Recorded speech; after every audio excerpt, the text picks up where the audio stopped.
जय हिंद दोस्तों। आज हम लोग इस वीडियो में क्लास 10th फिजिक्स चैप्टर 1 प्रकाश का प्रवर्तन इसके अतिलघु उत्तरीय प्रश्नों को हल करने वाले हैं। तो इससे पहले यदि आप लोग इस चैनल पे नए आए हैं तो चैनल को सब्सक्राइब कर देंगे, वीडियो को लाइक और अपने दोस्तों के पास शेयर कर देंगे। पहला प्रश्न है कि समतल दर्पण पर पड़ने वाली एक ही प्रकाश की किरण कितनी परावर्तित किरणें हो सकती है। इसका उत्तर हो जाएगा कि एक ही किरण होगी। अगला प्रश्न है कि समतल दर्पण पर लंबवत पड़ने वाली किरण किस प्रकार परावर्तित होती है। इसका उत्तर लिखेंगे कि उसी पथ पर वापस लौट जाती है, यानी कि जिस पथ से किरणें आती है उसी पथ पर वह पुनः वापस चली जाती है। अगला है कि समतल दर्पण पर अभिलंब आपतन कोण के लिए परावर्तन कोण का मान कितना होता है। यह होता है 0 डिग्री का। प्रश्न है कि प्रकाश के परावर्तन के कितने नियम हैं। लिखेंगे कि प्रकाश के परावर्तन के 2 नियम होते हैं। तो यहाँ पे सिर्फ हमें नियम ही लिखना है कि कितने होते हैं, तो 2 होते हैं।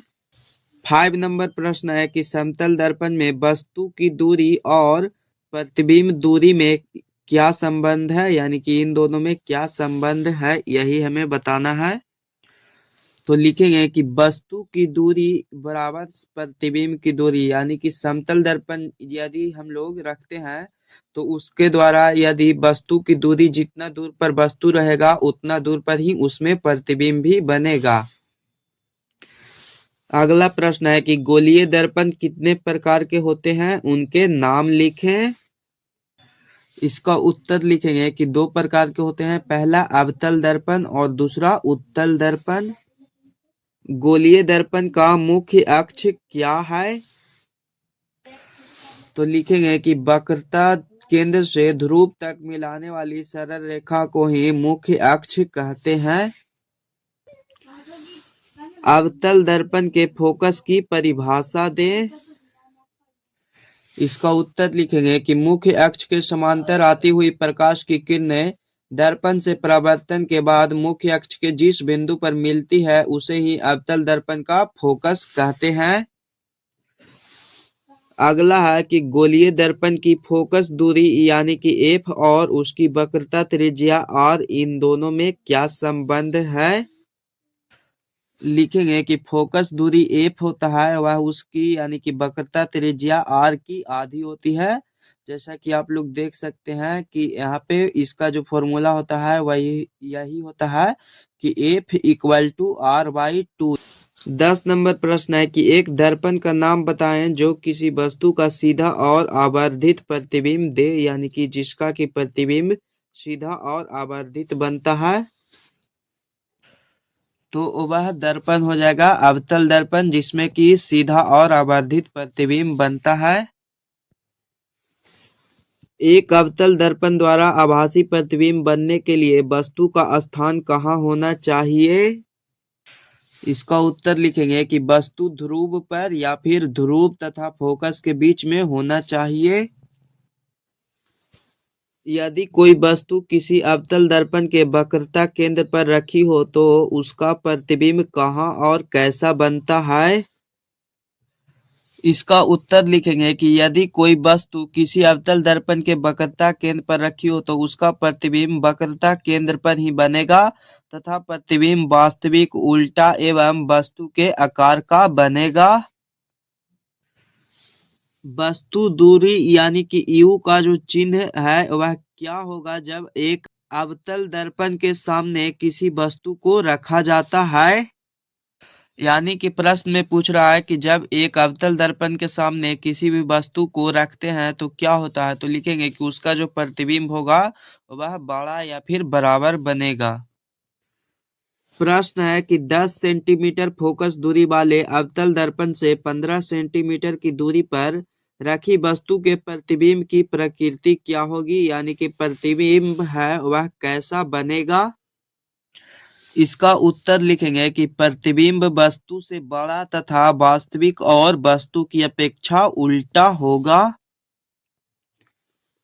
15 नंबर प्रश्न है कि अवतल दर्पण से किस दूरी पर एक वस्तु को रखा जाए जिससे कि प्रतिबिंब का आकार वस्तु के आकार के बराबर हो।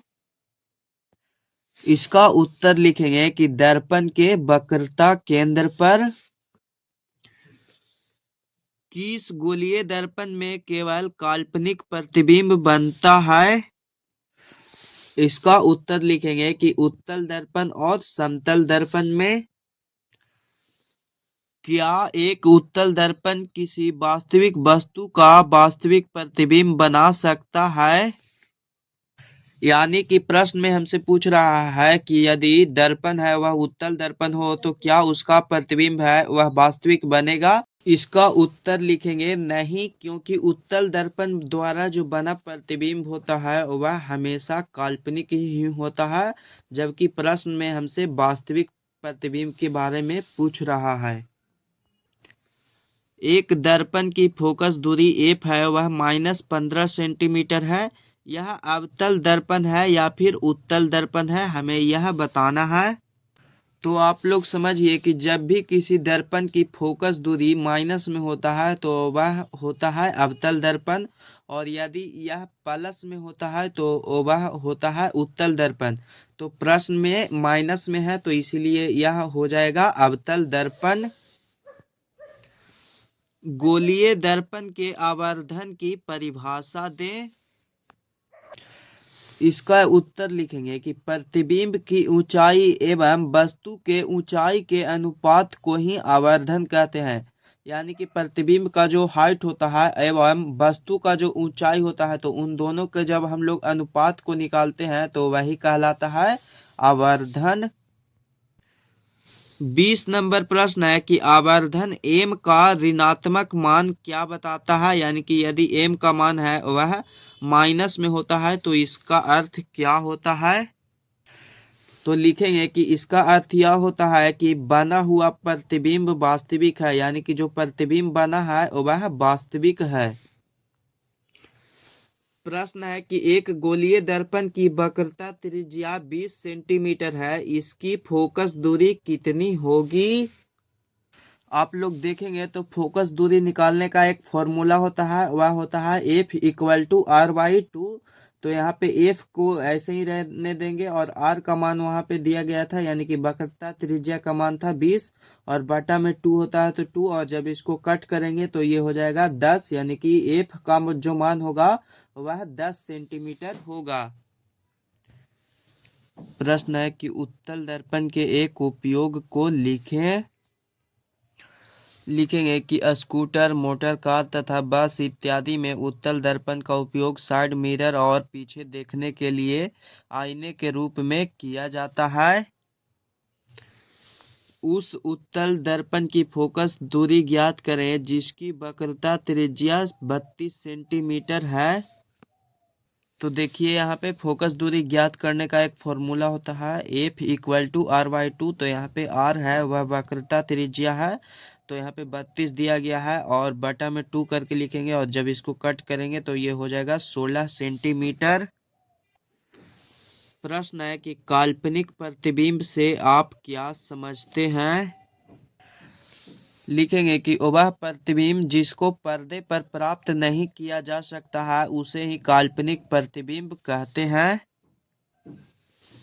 समतल दर्पण में आवर्धन m=+1 का अर्थ क्या है? समतल दर्पण में आवर्धन m=+1 का अर्थ है कि प्रतिबिंब का आकार वस्तु के आकार के बराबर है, और m का धनात्मक प्लस चिन्ह यानी कि यह जो प्लस का चिन्ह है वह यह बताता है कि वह प्रतिबिंब वस्तु की अपेक्षा सीधा बनता है। और अभी तक आप लोग इस चैनल को सब्सक्राइब नहीं किए होंगे तो सब्सक्राइब कर देंगे, वीडियो को लाइक और अपने दोस्तों के पास शेयर कर देंगे।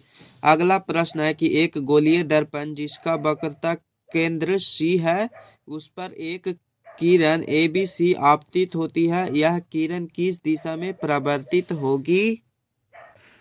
इसका उत्तर लिखेंगे कि वह जो किरण होगा वह उसकी विपरीत दिशा में परिवर्तित होगी, यानी कि जैसे मान लीजिए यह इस दिशा से आई है तो इसकी विपरीत दिशा यानी कि इसी दिशा में ही परिवर्तित होकर चली जाएगी। इसका लास्ट प्रश्न है कि अवतल दर्पण के कोई दो उपयोग लिखें। पहला उपयोग लिखेंगे कि अवतल दर्पण का उपयोग हजामती दर्पण के रूप में किया जाता है, यानी कि जितने लोग दाढ़ी ये सभी बनाते हैं तो वे लोग यूज करते हैं। और दूसरा कि टॉर्च, वाहनों के हेडलाइट तथा सर्च लाइटों में अवतल दर्पण का उपयोग परावर्तकों के रूप में किया जाता है। तो यहाँ पे सारे प्रश्न सॉल्व हो चुके हैं। तो मिलते हैं हम लोग फिर एक नए वीडियो के साथ। तब तक के लिए जय हिंद, जय भारत।